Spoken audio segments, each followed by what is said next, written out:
공수처가 수사 대상과 권한 등을 규정한 사무규칙을 관보에 게재하고 본격적인 활동 채비에 나섰습니다. 이제 관심은 공수처가 수사할 1호 사건이 과연 무엇이냐 하는 건데요. 이재희 기자가 알아봤습니다.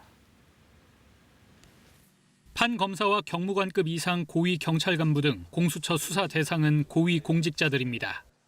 특히 그동안 수사권과 기소권을 독점적으로 행사해온 검사의 범죄 혐의에 대한 공정한 수사가 공수처 설립 핵심 취지 가운데 하나입니다. 실제로 공수처가 들여다보고 있는 각종 비위 혐의 사건 가운데 40% 이상은 검사 관련 사건입니다. 현재 공수처 사건 가운데 외부로 공개된 경우는 이규원 검사가 사실상 유일합니다.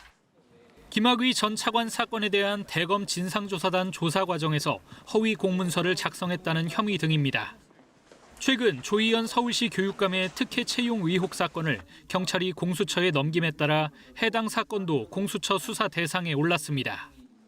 다만 김진욱 공수처장은 다른 기관이 넘긴 사건이 아닌 공수처 자체 수사 착수 사건을 1호 사건으로 규정하겠다는 뜻을 명확히 했습니다.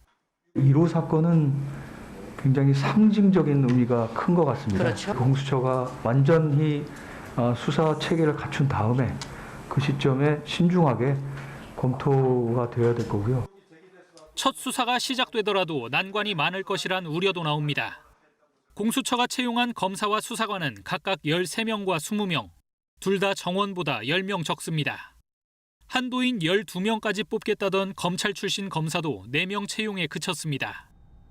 수사 사무 기반인 자체 전산망조차 완비되지 않아 일일이 종이 서류로 업무를 처리하는 등 해결해야 할 과제가 적지 않습니다. KBS 뉴스 이재입니다.